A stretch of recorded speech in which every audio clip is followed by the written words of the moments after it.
हाँ जी, तो नमस्कार भी सभी को। कैसे हो सारे? उम्मीद करूंगा सब बढ़िया होगा, एकदम मस्त होगे ना। अच्छे से चल रही होगी आपकी सभी की तैयारी। और सभी को बधाई हो भाई, अपने 500 सब्सक्राइबर जो पूरे हो चुके हैं और अच्छा रिस्पांस भी आ रहा है क्लासेस का। तो लगातार ऐसे ही क्लासेस को देखते रहें, क्लासेस को शेयर करते रहें। और अपना टॉपिक चल रहा था, अब 2-3 दिन बीच में क्लासेस नहीं आई, तो मैं थोड़ा सा मेरा पर्सनल काम से थोड़ा बिजी था, जिस वजह से क्लासेस नहीं आ पाई। और इसके बाद में देखें तो अपने वैकेंसीज भी, एक और वैकेंसी आई RMSSB की, कोई जमादार की कोई भर्ती है, 73-72 पद है। तो वो थोड़ा देख लेना भैया आप लोग, उसमें सीटी चाहिए। और एक बच्चे का डाउट था कि सर लैब असिस्टेंट में सीटी लागू है क्या? तो लैब असिस्टेंट में सीटी नहीं है, मतलब आपको अगर आपकी सीटी नहीं क्लियर की हुई तो आपको लैब असिस्टेंट का एग्जाम आप दे सकते हो, जिसका एग्जाम होगा 22 फरवरी को शायद। एग्जाम कैलेंडर आप चेक कर लेना RMSSB की साइट पे जाके, ठीक है। अपना टॉपिक चल रहा था प्रत्यास्थता, जो कि अपने कंप्लीट कर लिया था, यानी कि पदार्थ के सामान्य गुण। तो पदार्थ के सामान्य गुण में अपने ठोस की बात कर रहे थे। ठोस पदार्थों में अपने बात कर ली थी कि ठोस पदार्थ में आकार निश्चित होता है, आयतन भी निश्चित होता है, उन सभी की बात कर ली थी। उसके बाद में ठोस पदार्थ का एक ही गुण था, क्या था? प्रत्यास्थता। क्या होता है कि बाहरी बल पर लगाए गए बल का विरोध करती है, ऐसा कुछ था ना। ठीक, अब अपने बात करेंगे द्रव पदार्थों के गुण। सॉरी भाई, द्रव पदार्थों के गुण। तो द्रव पदार्थों के गुण कौन से होते हैं भाई? तो द्रव पदार्थों के 2-4 गुण हैं, जैसे शांता है, प्लवन है और दाब है। तो आज अपने बात करेंगे दाब की। दाब की 2 क्लासेस होंगी, तो आराम से समझना, इसको कोई दिक्कत नहीं है। इससे पहले क्लास शुरू से करने से पहले मैं आपको 2-3 बातें बताना चाहूंगा भाई। तो मैंने अभी अपने कमेंट पे चर्चा नहीं की थी, एक दिन मैंने बोला था ना कि कमेंट पे अपनी बात करेंगे। तो आज कल और आज में 2 दिन में मैंने कमेंट देखे हैं, तो बच्चों का बहुत अच्छा रिस्पॉन्स है। लेकिन उसमें 2 कमेंट मुझे थोड़ा सा लगे ऐसे भी, उन पर बात करनी चाहिए, ठीक है। पहला कमेंट आया था कि सर आप फॉरेन से हो या विदेश से हो? तो मैं फॉरेन से नहीं हूँ, मैं भारत से ही हूँ। भारत का राज्य है राजस्थान, और राजस्थान के डिस्ट्रिक्ट गंगानगर से मैं, श्री गंगानगर से मैं बिलोंग करता हूँ, ठीक है। और जो आप अगर मेरे फेस को देखकर कुछ रिएक्शंस कर रहे हो भी, आप फॉरेन के जैसे लग रहे हो, तो बाय बर्थ है, गॉड गिफ्टेड है, नेचुरल है, ठीक है। गॉड गिफ्टेड है, बाय बर्थ है, नेचुरल है, मुझे इससे कोई परेशानी नहीं है। और इसके बाद में 2 बच्चों के कमेंट और आए थे, बच्चे तो नहीं कह सकते भाई, वो भी हो सकता है प्रोफेशनली टीचर हों। उनके भी कमेंट आए थे कि सर हम भी पढ़ाना चाहते हैं। पहले तो मैं मतलब ये नहीं पता मेल है या फीमेल है, ये मेरे को नहीं पता, पर उनने एक का कमेंट आया था कि सर मैं भी आपके जैसा हूँ या जैसी हूँ, वो मुझे ज़्यादा समझ में नहीं आया। तो देखो भाई, यूनिक हैं आप और हम, दुनिया से अलग हैं, भगवान ने हमें कुछ अलग बनाया है। कई बार क्या होता है कि जैसे अपने कुछ अलग होते हैं तो अपने को ऐसे फील होता है हम दुनिया से अलग हैं, तो उसमें नेगेटिव थिंकिंग आपने नहीं रखनी है। जैसे मैं भी नेगेटिव थिंकिंग नहीं रखता, तो आप भी नेगेटिव थिंकिंग ना रखें। अच्छे से देखो, भगवान ने कुछ सोच समझ के हमने कोई यूनिक बनाया ना, पूरी दुनिया से अलग, ठीक है। पूरी दुनिया से तो नहीं कह सकते, लेकिन कुछ लोगों से अलग। हमारे अंदर कुछ ना कुछ क्वालिटी दी है, तो उस क्वालिटी को आप निखारिए, आगे बढ़िए, इसमें ज़्यादा डिमोटिवेट नहीं होना है। और उसके बाद में कमेंट आता है आई फ्रॉम यूपी, तो आप जहाँ से भी हो तो उनको मैं प्रणाम करता हूँ। और उसके बाद में एक कमेंट आया था कि सर मैं भी पढ़ाना चाहता हूँ। तो बिल्कुल पढ़ाइए, आप शुरू कीजिए, आप एक बार चलना शुरू कीजिए। जब तक आप चलना शुरू नहीं करते हो तब तक कुछ नहीं होता, जैसे आप चलना शुरू कर देते हो सब कुछ होने लगता है। तो मैंने भी जब शुरू किया था तब मेरे पास 1 सब्सक्राइब था, व्यू भी 1 या 2, 5, 10 ऐसे व्यू आते थे। लेकिन धीरे धीरे सारी चीजें होने लग जाती है, और ऐसे ही लगातार आप अपनी मेहनत को जारी रखिए, आपको कामयाबी जरूर मिलेगी, ठीक है। मैं भी मेहनत कर रहा हूँ, आप भी कीजिए। जो भी आपका सब्जेक्ट है या जिस सब्जेक्ट पर आपकी कमांड है उस पर वीडियो बनाइए, डालिए। आपका काम है वीडियो बनाकर डाल देना बस। उसके बाद में लोग देखे ना देखे वो उनकी रिस्पॉन्सिबिलिटी, आपने अपना मेहनत किया तो सीधी सी बात है, फल जरूर मिलेगा, ठीक है। तो मैं भी ऐसे ही करता हूँ, मैंने ये कभी नहीं सोचा कि मेरे सब्सक्राइब नहीं बढ़ रहे या मेरे व्यू नहीं आ रहे। नहीं आ रहे तो नहीं आ रहे, एक ना एक दिन तो आएंगे, और आ भी रहे हैं। अच्छी अचीवमेंट तो है भी और नहीं भी, दोनों ही बातें हैं। क्योंकि किसी के कंपैरिजन कोई तो बहुत जल्दी यूट्यूब पर ग्रोथ कर लेता है, किसी को बहुत बहुत टाइम लग जाता है। तो अपनी मेहनत को जारी रखना, बस सीधी सी बात। अब मैं फ़ोन से वीडियो रिकॉर्ड करता हूँ और फ़ोन से अपलोड करता हूँ, तो सारी चीज़ें देखनी पड़ती है, उसमें कोई दिक्कत नहीं है। और वीडियो बनाने में टाइम भी लगता है, एक वीडियो बनाने में 5-10 मिनट, सॉरी 1-2 घंटे चले जाते हैं। 20-25 मिनट की वीडियो बनाने में पहले स्लाइड लिखनी पड़ती है, स्लाइड के बाद लिखने के बाद उसको समझाना पड़ता है, और उसके बाद वीडियो एडिटिंग करनी पड़ती है, ये सारी चीज़ें करनी पड़ती है। तो सीधी सी बात है, मेहनत तो करनी पड़ती है। अभी रात के लगभग मान के चलिए आप 9 बज रहे होंगे या 10 बज रहे, 9 साढ़े 9 का टाइम है। तो इस टाइम मैं वीडियो रिकॉर्ड कर रहा हूँ और आपको कल सुबह 11 बजे मिलेगी ये वीडियो। मतलब जैसे वीडियो आती है उससे एक दिन पहले हम वीडियो रिकॉर्ड करते हैं, रिकॉर्डेड क्लासेस हैं।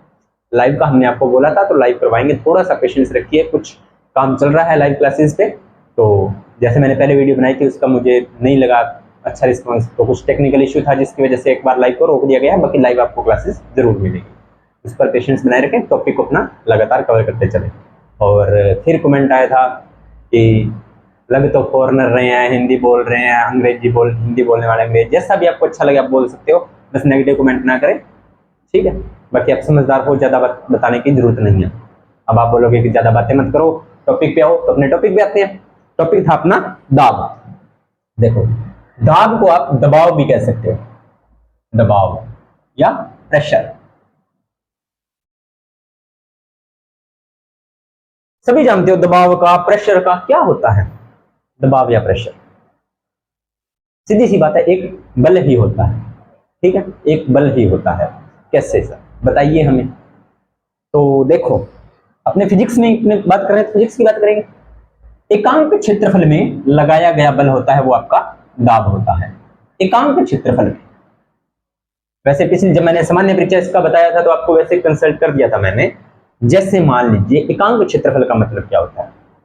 जैसे मान लीजिए ये कोई बॉक्स है, कोई बॉक्स है, अगर आप इस पर पूर्णतः बल लगा रहे हो, यानी कि एक जैसा बल सभी दिशाओं में लगा रहे हो, सीधी सी बात है ये आगे खिसकेगा, तो ये तो दाब नहीं कह सकते अपनी, क्योंकि इसके आपने पूरे क्षेत्रफल पर आपने बल लगा दिया, इसके पूरे क्षेत्रफल पर। तो सर एकांक क्षेत्रफल समझाइए, बिल्कुल समझाएंगे। आपने क्या किया, इसके एक बीच में इस तरह से एकांक क्षेत्रफल में बल लगाया, तो अपने पास रिजल्ट क्या प्राप्त होगा पता है आपको, कुछ इस तरह से रिजल्ट प्राप्त होगा, कुछ इस तरह से रिजल्ट प्राप्त होगा। दोबारा देखा होगा, पिचकाते हो ना, एकांक क्षेत्रफल में बल लगाते हो, तो वो आप उस पर क्या बनाते हो, दबाव भी तो बनाते हो, है ना, तो वो दाब होता है। तो एकांक क्षेत्रफल में लगाया गया बल। मैंने आपको पहले बोला था कि मात्रक होते हैं वो आपको वैसे तो याद करने पड़ते हैं, लेकिन अगर आप रेगुलर क्लासेस देखते हो और साथ के साथ चीजों को कंसल्ट करते चलते हो ना, आपको दिक्कत नहीं आती, ठीक है। तो एकांक क्षेत्रफल में लगाया गया बल दाब या प्रेशर कहलाता है। साथ के साथ नोट्स बनाते चले, जो मैं बोल रहा हूं वो आप लिखते चले, तो आपको परेशानी नहीं होगी। एकांक क्षेत्रफल में लगाया गया बल आपका होता है दाब। लो जी, इसको उतार लें क्योंकि साथ के साथ अपने को रफ करना पड़ेगा चीजें समझानी है। तो मैं ये पहली लाइन रफ कर देता हूं, लिखिए एकांक दाब क्या होता है। तो एकांक क्षेत्रफल में लगाया गया बल, एकांक क्षेत्रफल में लगाया गया बल आपका क्या होता है जी, दाब होता है। यहां तक किसी बच्चे को कोई प्रॉब्लम हो तो कमेंट सेक्शन में बता देना, ठीक है। तो दाब का सूत्र भी देख लेते हैं, अगर बनाए तो फिर क्या होगा, दाब बल लगाओगे आप किस पर, एकांक क्षेत्रफल पर, एकांक क्षेत्रफल पर। अब थोड़ा सा ध्यान देखो, अगर जितना ज्यादा आप बल लगाओगे दाब उतना ज्यादा होगा, जितने कम क्षेत्रफल पर लगाओगे उतना कम दाब लगेगा, जितना कम क्षेत्रफल पर लगाओगे उतना कम दाब लगेगा। क्लियर। अगर मान लीजिए, कैसे, देखो अब इस चीज को समझो आप। जैसे मान लीजिए ये कोई दीवार है, ठीक है, एक तो आप इसमें इतनी बड़ी कील है जो आगे से नुकीली नहीं है, इस पर बल लगाइए तो ये मुश्किल से दीवार के अंदर जाएगी, मतलब बहुत परेशानी होगी और आपको बहुत ज्यादा बल लगाना पड़ेगा। एक आप क्या कीजिए, इसी कील को नुकीला कर दीजिए इस तरह से, पीछे से चाहे जितनी मोटी बड़ी हो, जितनी ज्यादा मोटी हो कोई दिक्कत नहीं है, लेकिन आगे से आपने क्या किया है, इसका क्षेत्रफल, यहां पर तो क्षेत्रफल देखो ज्यादा है और यहां पर क्षेत्रफल बहुत कम। जैसे ही आप इस पर बल लगाओगे तो ये जो दीवार में कील है वो आसानी से चली जाएगी। तो सीधी सी बात है, कम क्षेत्रफल पर आप बल लगाते हो तो दाब ज्यादा लगता है। दाब बढ़ाने के लिए क्षेत्रफल कम करो और बल ज्यादा लगाओ। क्लियर होगी चीज, उम्मीद करता हूं इतनी बात समझ में आई होगी। तो सीधी सी बात है, मात्रक भी बना ही लो, क्या परेशानी है। बल का मात्रक क्या होता है, बल का मात्रक सर N बराबर Newton, N for Narendra, N for Newton, है ना, मीटर स्क्वायर। क्षेत्रफल का सूत्र क्या होता है, लंबाई गुणा चौड़ाई। अब सर कई बच्चे बोलेंगे कि सर मैथमेटिक्स क्यों करवा रहे हो, मैथमेटिक्स नहीं करवा रहा भाई। क्षेत्रफल का सूत्र होता है लंबाई गुणा चौड़ाई, तो लंबाई को भी मीटर में मापते हैं और चौड़ाई को भी मीटर में मापते हैं, तो मीटर स्क्वायर हो गया प्लस न्यूटन मीटर स्क्वायर। याद रखना है ये इसका एसआई मात्रक होता है, इसका दाब का एसआई मात्रक क्या होता है, दाब का एसआई मात्रक होता है न्यूटन पर मीटर स्क्वायर। ठीक है, अगर आप न्यूटन मीटर पर स्क्वायर लिखते हो तो भी सही है, और न्यूटन मीटर की माइनस की स्क्वायर लिखते हो तो भी आपका सही है, एक ही बात है दोनों, कोई फर्क नहीं है। उम्मीद करता हूं इतनी बात आपको समझ में आ गई। चलिए, इसका फिर ऐसा ही मात्रक तो ये, लेकिन इसे दाब का एक अन्य मात्रक हो रहा है जिसे आप पास्कल बोलते हो। क्या बोलते हो, पास्कल। क्या बोलते हो, पास्कल। तो सर पास्कल क्यों बोला, एक वैज्ञानिक था जिसने वैज्ञानिक था जिनका नाम था ब्लेज पास्कल। क्या नाम था उनका, ब्लेज पास्कल। वैज्ञानिक का क्या नाम था, ब्लेज पास्कल। याद रहे तो ठीक है, नहीं तो सीधा पास्कल याद रखो। ठीक है, चलिए, इन्होंने क्या किया था, इन्होंने जो द्रव अवस्थाएं होती हैं, क्योंकि अपने दाब किस पर लगता है, द्रवों पर ही तो लगता है। ठीक है, द्रवों पर दाब लगता है, तो द्रवों पर दाब के नियमों को समझाया था और उनके बारे में इन्होंने बताया था, इन्होंने पास्कल ने। तो सीधी सी बात है, कुछ काम करोगे तभी तो नाम होगा, अपने कुछ विशेष काम करेंगे तभी तो अपना नाम होता है ना, कुछ विशेष काम करेंगे तभी तो अपना नाम होएगा। तो इन्होंने भी कुछ विशेष काम किया, तो दाब का मात्रक इनको मतलब बढ़ावा देने के लिए, इनके सम्मान में, इनके ब्लेज पास्कल के नाम पर दाब का मात्रक पास्कल रख दिया। अगर देखो ऑप्शन में पूछ ले कि दाब का मात्रक क्या होता है, दाब का मात्रक जैसे क्वेश्चन दे देगा, निम्न में से दाब का मात्रक होता है, option A joule, option B newton, option C pascal और ऑप्शन डी कोई और दे देगा। तो सीधी सी बात, आप पास्कल आराम से टिक करके आ जाओ, आपका गलत नहीं हो। ठीक है, चलिए, इतनी बात आई समझ में, मिटा देता हूं मैं इसको साथ के साथ। चलिए आगे बात करते हैं। दाब, देखो दाब होता है क्षेत्रफल के व्युत्क्रम। क्या होगा, क्षेत्रफल के व्युत्क्रम।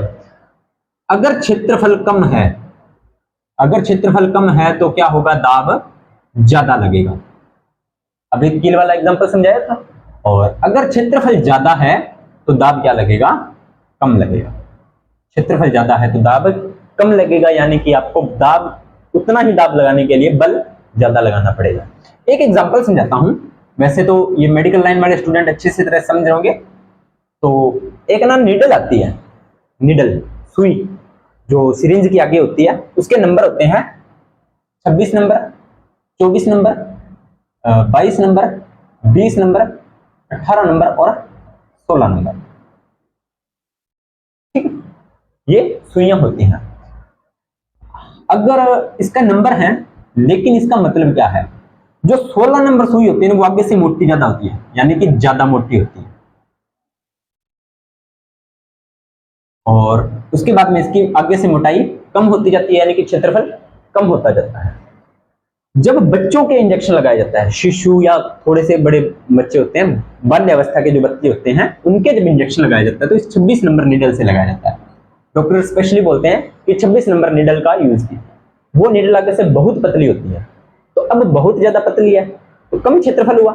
कम क्षेत्रफल में आराम से अगर बच्चे के लगाते हैं, थोड़ा सा बल लगाते हैं, तो बच्चे में वो सुई चली जाती है और आराम से बच्चे को दर्द, बहुत कम दर्द होता है। अगर इमेजिन कीजिए सुई आगे से मोटी है तो दाब ज्यादा लगाना पड़ेगा, ज्यादा बल ज्यादा लगाना पड़ेगा, और सीधी सी बात है दर्द की अनुभूति ज्यादा होगी। इसलिए ये नीडल मतलब आदमियों के लिए या मानवों के लिए उपयुक्त डॉक्टर यूज नहीं करते। स्पेशली कोई और ऑपरेशन वगैरह में शल्य क्रिया में ये करते हैं, वो अपने को नहीं ध्यान में रखना है। उसके बाद में धीरे धीरे इसका नंबर कम होता जाता है और हमारे अंदर लगभग 22 या 20 नंबर की सुई का उपयोग किया जाता है। ठीक है, समझ में आई बात। चलिए आगे बात करते हैं। तो सीधी सी बात है, अगर दाब को बढ़ाना है तो क्षेत्रफल को आपको कम करना पड़ेगा, और अगर ज्यादा दाब लगाना है तो बल भी ज्यादा लगाना पड़ेगा। यानी कि बल बढ़ाओगे तो दाब बढ़ेगा और क्षेत्रफल बढ़ाओगे तो दाब कम लगेगा। क्लियर, चलिए आगे बात करते हैं। बल के समानुपाती बोल दिया भाई, कोई दिक्कत नहीं है। दाब एक अदिश राशि होती है। क्या होती है जी, दाब एक अदिश राशि। अदिश का मतलब होता है कि केवल परिणाम होता है, परिणाम, केवल परिणाम, दिशा की आवश्यकता नहीं होती या दिशा का ज्ञान नहीं होता, क्योंकि दाब जो लगता है सभी दिशाओं में समान लगता है, एक निश्चित दिशा में नहीं लगता। ठीक है, चलिए आगे बात करते हैं, इसके बारे में आगे चर्चा कर लेते हैं। अब अपने द्रवों की बात कर रहे हैं, पहले तो दाब का मतलब समझा दिया आपको इतने में। अब द्रव अवस्था यानी कि लिक्विड फॉर्म में दाब की बात करेंगे तो क्या होता है। देखो यहां पर एक शब्द आया भार, वेट। जो भार होता है ना वो एक प्रकार का बल होता है प्यारे बच्चों, ये बात आप ध्यान में रख लेना। जो भार होता है ना वो एक प्रकार का बल होता है। भार और द्रव्यमान में मैं आपको अंतर समझा चुका हूं पिछले क्लासों में। ठीक है, तो भार होता है वो एक प्रकार का बल होता है। द्रव पदार्थों में दाब उनके भार के कारण होता है। लो जी, जो द्रव्य पदार्थ होते हैं ना उनमें जो दाब लगता है उनके भार के कारण होता है, ये बात आप ध्यान में रखना। चलिए, द्रव के अणु अनियमित दिशाओं में गति करते हैं। अब देखो मान लीजिए यहां पर समझो, ये कोई बाल्टी है, इसके अंदर द्रव भरा हुआ है। इसके अंदर क्या भरा हुआ है? द्रव भरा हुआ है। तो मान लीजिए ये एक अणु है, वो इधर भी अनिश्चित दिशाओं में गति करता है, यानी कि किधर भी जा सकता है, इसका कोई फिक्स नहीं है कि उधर ही जाएगा। ठीक है, वो किधर भी गति कर सकता है। अब जैसे मान लीजिए क्या होता है कि ये अणु जाकर इधर भी टकरा सकता है, इधर भी टकरा सकता है, इधर भी टकरा सकता है, क्योंकि ये बर्तन की दीवार है, दीवारों पर टकराता है, जिस पर ये दीवारों पर क्या करते हैं? दबाव लगाते हैं। अब आपका सवाल होगा यहाँ पर कि सर ये ऊपर क्यों नहीं उठते? तो ऊपर इसलिए नहीं उठते क्योंकि यहाँ पर वायुमंडलीय दाब लगता है, इसलिए ये ऊपर नहीं उठ पाते। ठीक है, आगे चर्चा करेंगे वायुमंडलीय दाब की गैसेज में। ठीक है, देखो इतनी बात आई समझे? सभी दिशाओं में एक एक लाइन समझो कि द्रव पदार्थों में दाब उनके भार के कारण होता है। किनके भार के कारण? द्रवों के भार के कारण। द्रव के अणु यानी कि कोई भी लिक्विड पदार्थ की बात कर रहा है, द्रव के अणु अनियमित दिशाओं में गति करते हैं, यानी कि कोई उनकी दिशा फिक्स नहीं होती, जिसके कारण बर्तन की दीवार व तली में बल लगता है। बता दिया, जिसके कारण क्या होता है? बर्तन की दीवार या उसकी तली, तली का मतलब होता है पेंदा, यानी कि ये नीचे वाला तल, इसको तली बोलते हैं। ठीक है, उस पर एक बल लगता है। ठीक है, चलिए, बल लगता है जिसे आप दाब कहते हो, जिसे आप क्या कहते हो? दाब कहते हो। क्लियर? भार के कारण बल लगता है, अनिश्चित गति करते हैं, और उसे ही आप दाब कहते हैं। चलिए, इतनी बात क्लियर? अब इसकी गणना करें, देखें क्या होगा कि जो दाब लगेगा वो एक निश्चित बिंदु पर लगेगा। किस पर लगेगा? एक निश्चित बिंदु पर लगेगा।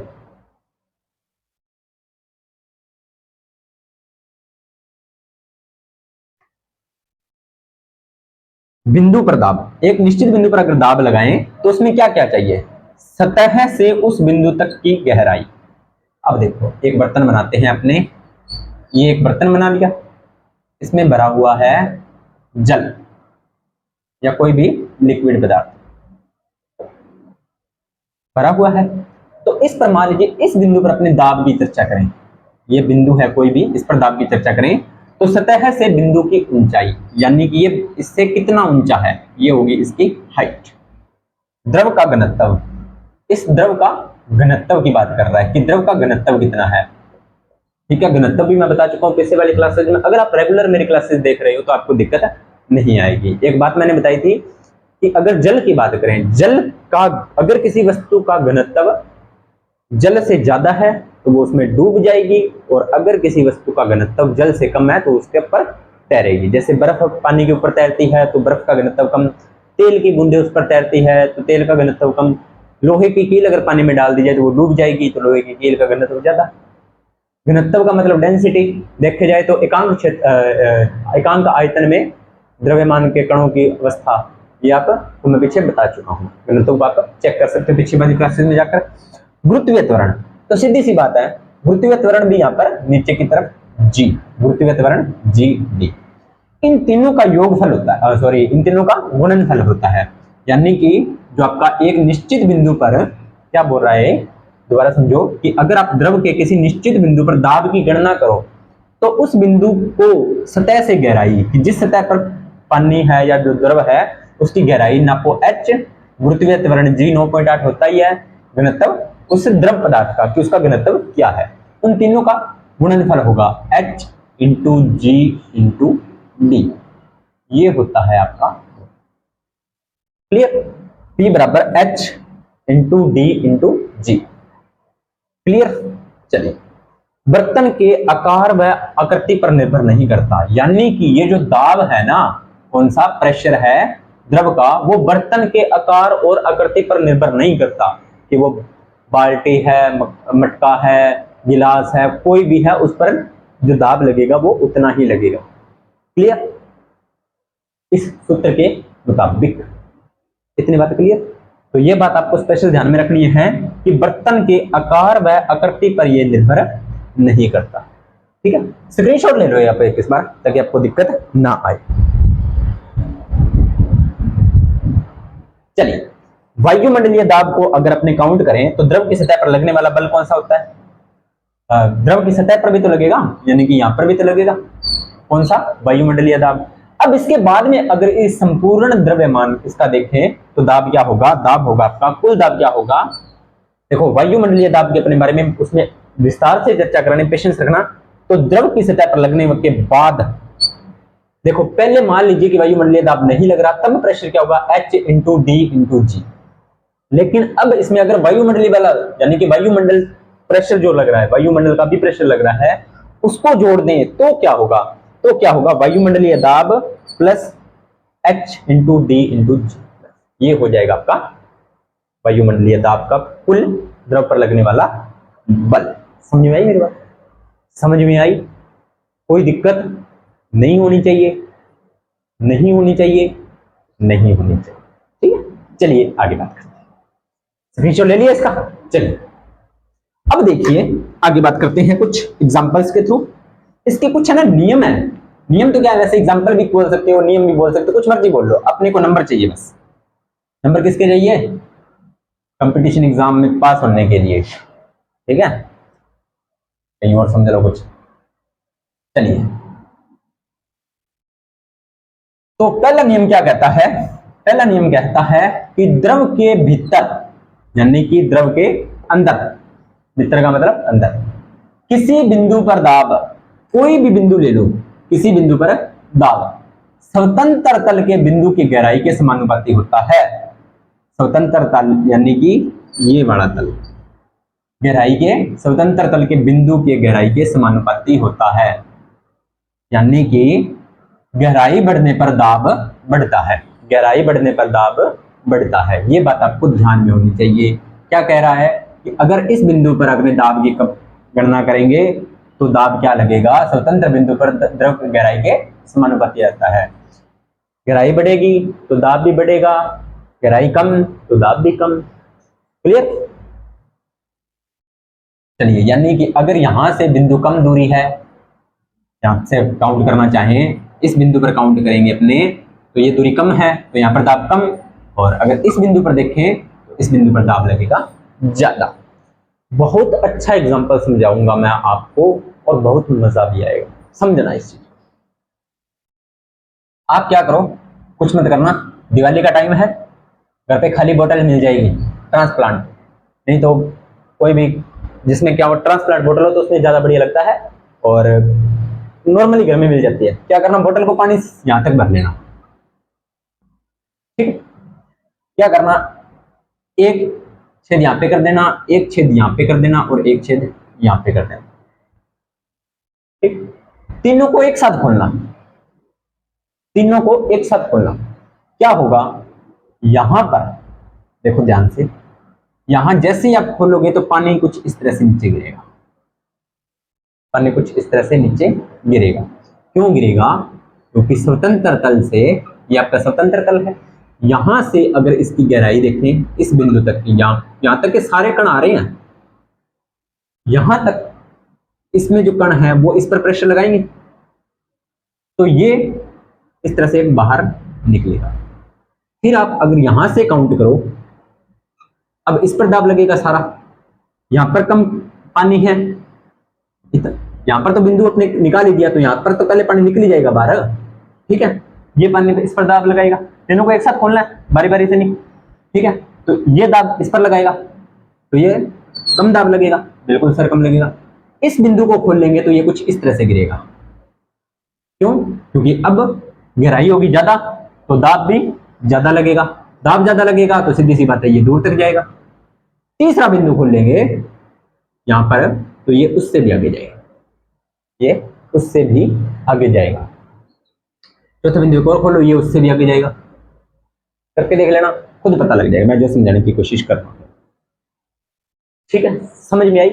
गहराई, जैसे जैसे गहराई बढ़ेगी वैसे वैसे दाब भी बढ़ेगा। किसी बिंदु की स्वतंत्र तल से गहराई को बढ़ाओगे तो दाब बढ़ेगा। ये बात ये बोल रहा है, और ये भी डायग्राम आपने देख ही लिया है। क्लियर? क्लियर? एक चीज और बता देता हूं इसी के साथ साथ, इसी के साथ साथ घरों में आपने अपने घरों के ऊपर जो टंकी लगी होती है, कभी सोचा है कि उसे आंगन में क्यों नहीं रखते? चलो बताते हैं। ये मान लीजिए हमारा घर है, आपका, हमारा, किसी का समझ लो। अपने क्या करते हैं, यहाँ पर अपने पानी चाहिए, इस तरह से अपने क्या करते हैं, यहाँ पर पानी की टंकी रखते हैं। ठीक है, यहाँ पर भी पानी चाहिए, और पानी जब निकालते हैं ना तो यहाँ से निकालते हैं, उसके जो पानी को टंकी में भरने के बाद अपने उसका अच्छे ध्यान नहीं रखते, यहाँ रखते हैं। और अब इतने पानी का प्रेशर लगता है, यहाँ पर पानी का प्रेशर लग जाता है, यहाँ पर आता है, उसके बाद में यहाँ पर फुल प्रेशर से पानी आता है। ये चीज नोटिस करो। इसलिए पानी की टंकी को घरों के ऊपर रखा जाता है, क्योंकि दाब ज्यादा लगेगा तो पानी अच्छे से आएगा। अगर उसको हम तल में रख देंगे तो पानी कहां से आएगा? अब जैसे हम घरों में डिग्गी बनाते हैं जिसमें पानी स्टोर करते हैं, वो नीचे में पानी स्टोर करते हैं, तो जब वहां से पानी निकालते हैं तो अपने बाल्टी भर के निकालना पड़ता है, या नल से निकालना पड़ता है, या मोटर चला के निकालना पड़ता है। लेकिन अपनी टंकी में पानी भरते हैं तो क्या अपने को बाल्टी भर के निकालना पड़ता है क्या उससे? नहीं, सीधा टंकी को छोड़ा, अपने आप पानी नीचे आ जाता है ना? ऐसा क्यों हुआ? दाब के कारण। ऐसा क्यों हुआ? दाब के कारण। चलो एक चीज और बताता हूं आपको। साइंस एक ऐसा सब्जेक्ट है जिससे आप रियल लाइफ से कनेक्ट करके पढ़ोगे ना तो बहुत मजा आएगा। रियल लाइफ से कनेक्ट करके पढ़ते हो ना तो बहुत मजा आता है। मैं कहता हूँ साइंस जैसा कोई सब्जेक्ट ही नहीं है। मैं ऐसे नहीं बोल रहा योर सब्जेक्ट नहीं है, सारे सब्जेक्ट इंपॉर्टेंट है भाई, जो भी आपके कंपटीशन में लगते हैं, लेकिन इंटरेस्टिंग की बात कर रहा हूँ, क्योंकि मुझे इंटरेस्टिंग साइंस लग गया तो मैं साइंस ही बोलूंगा, सीधी सी बात। क्लियर हो गया? ये तो इसमें कोई दिक्कत नहीं है, ये चीज समझ में आई। बाकी एक चीज आपको रियल लाइफ से और चीज बताता हूं कि पत्थर कभी पत्थर नहीं होता। पत्थर कभी पत्थर नहीं होता, वह एक कोमल मिट्टी होती है, परंतु उसे असीमित ताप और असीमित दाब पर, यानी असीमित ताप और असीमित दाब पर दबाया जाता है, तब वो पत्थर बनता है। तब वो पत्थर बनता है, यानी कि कोई पत्थर वो पहले पत्थर नहीं होता, उसे असीमित तो ताप दिया जाता है, बहुत ज्यादा टेम्परेचर दिया जाता है और बहुत ही ज्यादा उसे प्रेशर दिया जाता है, तब जाकर वो पत्थर बनता है। आप ईंट उद्योग देखे होंगे ना, ईंट उद्योग जहां पर ईंटें बनाई जाती हैं, देखना वहां पे कभी मौका मिले तो। वहां पे ना पहले मिट्टी से ईंटें बनाई जाती हैं कच्ची, जो कि नॉर्मल कच्ची होती है, मतलब उनको एक अच्छा साइज दे दिया जाता है, फिर उनको सुखाया जाता है, बाद में उनको पकाया जाता है, और इतना ज्यादा टेम्परेचर होता है ना, बहुत ज्यादा। अब बहुत ज्यादा टेम्परेचर दिया जाता है उस मिट्टी को, और बहुत ही ज्यादा उस पर प्रेशर लगा होता है, और इस वजह से वो ईंटें पक जाती हैं। ठीक है, तो किसी पर वो इतना प्रेशर मत डालिए कि वो पत्थर बन जाए। ठीक है, तो कहने का मतलब है पत्थर का निर्माण असीमित ताप और असीमित दाब लगाने पर मिट्टी से पत्थर बनता है। बाकी समझदार को इशारा काफी होता है ना। चलिए आगे बात करते हैं। पहला नियम समझ आया। दूसरा नियम क्या कह रहा है? स्थिर द्रव के भीतर किसी बिंदु पर दाब प्रत्येक दिशा में बराबर लगता है। स्थिर द्रव यानी कि अपने इसकी बात कर लेते हैं, ये एक टब है, बाल्टी है, कुछ भी मान लो आप, इसमें द्रव भरा हुआ है, ठीक है, भरा हुआ है, तो इस पर दबाव क्या लगेगा? सभी दिशाओं में समान लगेगा। सभी दिशाओं में क्या लगेगा? समान लगेगा। आगे बात करें, देखें थोड़ा सा, तो ये कहना चाहता है कि स्थिर द्रव के भीतर किसी बिंदु, यानी कि ये एक मैंने बिंदु ले लिया, किसी बिंदु पर दाब प्रत्येक दिशा में बराबर रहता है। चलो प्रत्येक दिशा में बराबर का क्या मतलब है? 3D एनिमेशन से समझाता हूं कि आप क्या कीजिए, एक बोतल ले लीजिए, एक बोतल ले लीजिए, उसी बोतल में पहले आपने छेद बनाए थे ना, ऊपर नीचे, अब क्या बनाने हैं? आपने उस बोतल पर इस तरह से छेद बना देना, एक यहाँ पे बना दिया, एक यहाँ पे बना दिया, एक यहाँ पे बना दिया। अब तीनों छेद में पानी गिरेगा ना, वो समान ही गिरेगा इस तरह से बाहर, समान प्रेशर लगेगा सभी पे। समझ रहे हो मैं क्या समझाने की कोशिश कर रहा हूँ? ऐसे नहीं भाई ये दूर फेंकेगा ये नहीं फेंकेगा, ऐसे नहीं। ये 3D एनिमेशन में समझा नहीं सकता मैं। एक बोतल लोगे, अगर उसकी एक ही लाइन के अंदर छेद बनाओगे तो सभी से पानी समान रूप से बाहर निकलेगा। ठीक है, ये बात ये कहना चाह रहा हूं। तो स्थिर द्रव के भीतर किसी बिंदु पर प्रत्येक दिशा में जो दाब होता है वो बराबर लगता है। तीसरा नियम क्या कहता है, चलिए स्क्रीनशॉट ले लिया होगा। तीसरा नियम कहता है कि स्थिर द्रव में क्षैतिज तल पर स्थित सभी बिंदुओं पर दबाव समान रहता है। क्षैतिज का मतलब होता है नीचे। अगर आप कोई भी इस तरह का अपरेटस ले लो, यानी कि बाल्टी को भी कनेक्ट कर लो, मटकों की आपस में कनेक्ट कर लो, तो अगर उसमें आप पानी भरना शुरू करोगे तो पहले यहां पर पानी कंप्लीट होगा, फिर यहां पर, फिर यहां पर, इस तरह से। अगर आप चाहे बर्तन का कैसे ये कार है, जो ऊपर का तल होगा ना वो सभी का समान रहेगा। नीचे का तल पहले नीचे से, यानी कि कहना क्या चाहता है कि क्षैतिज तल, यानी कि इस तल से जो दबाव लगेगा ऊपर की तरफ वो सभी बिंदुओं पर समान रहता है। इस वजह से सभी के तल, जो तल होते हैं बर्तन के, वो सभी के समान रहते हैं ऊपर से। क्लियर, समझ में आई मेरी बात? इस तरह से कनेक्ट करोगे तो समान दाब लगता है। उम्मीद करता हूं ये चीजें समझ में आ गई होगी। दाब घनत्व पर निर्भर करता है। दाब किस पर निर्भर करता है? दाब द्रव के घनत्व पर निर्भर करता है। किस पर निर्भर करता है? घनत्व पर निर्भर करता है। उम्मीद करता हूं ये बात समझ में आई होगी। और ये चीजें आप एक बार थोड़ा सा रियल लाइफ में करके देखना भाई। वैसे तो नई बोतल तो खराब मत कर देना, ऐसे घर से मार खा लोगे, कोई फायदा नहीं है। तो पुरानी बोतल का यूज करना, आपको चीजें क्लियर हो जाएंगी। करके देखना, फिर आपको पता लगेगा क्या चीज होती है। जो मैंने बताई है वो सही हो रही है या नहीं हो रही, मजा आएगा आपको। ठीक है, और उसके बाद में देखें तो अपनी इसकी एक क्लास और बनेगी, उसमें कुछ पास्कल के नियम है वो अपने कवर कर लेंगे। तो क्लास कैसी लगी कमेंट सेक्शन में जरूर बताएं। क्लास को ज़्यादा से ज़्यादा शेयर करें, लाइक करें, कमेंट करें, चैनल को सब्सक्राइब करें। और बस इतना ही होता ना, ज़्यादा बातें नहीं करते। हाँ, 2 क्वेश्चन देने थे आपको, चलो क्वेश्चन दे देते हैं। क्वेश्चन क्या है?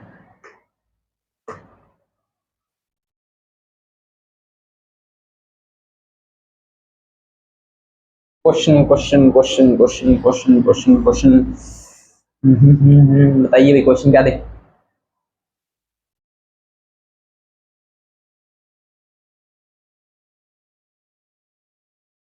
क्या देंगे क्वेश्चन?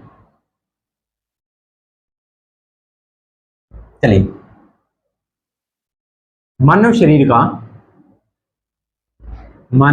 का सबसे कठोरतम भाग, मानव शरीर का सबसे कठोरतम भाग क्या होता है? पहला क्वेश्चन। और दूसरा क्वेश्चन,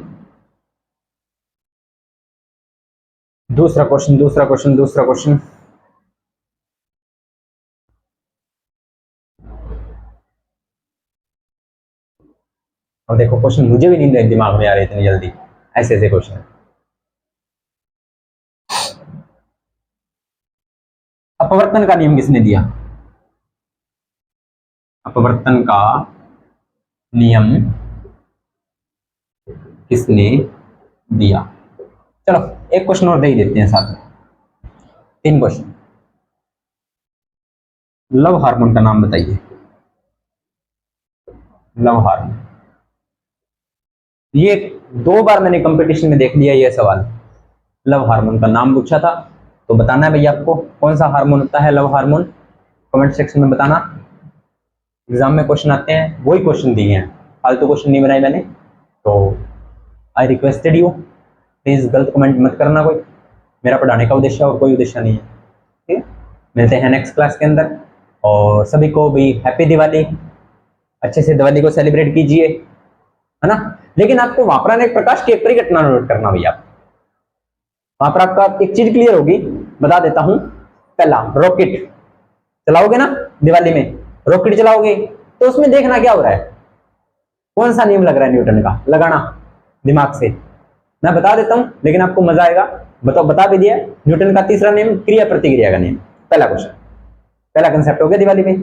दूसरा कंसेप्ट, जब भी आप पटाखे जब आप चलाओगे तो देखना आपका जो पटाखे का जो उसके अंदर बारूद होगा वो जैसे ही फटेगा तो आपको रोशनी पहले दिखाई दे जाएगी और आवाज बाद में सुनाई देगी। ये भी नोटिस करना, क्योंकि इसी से प्रूफ हो जाएगा कि सर्वाधिक चाल प्रकाश की होती है और ध्वनि की उससे कम होती है। यानी कि पहले जैसे ही पटाखा फूटेगा तो पहले आपको रोशनी दिखाई देगी और उसके बाद में पटाखा फूटेगा, लेकिन उसका गैप होगा वो बहुत कम होगा, शायद आपका आंखों से ओझल हो जाए, लेकिन करना जरूर।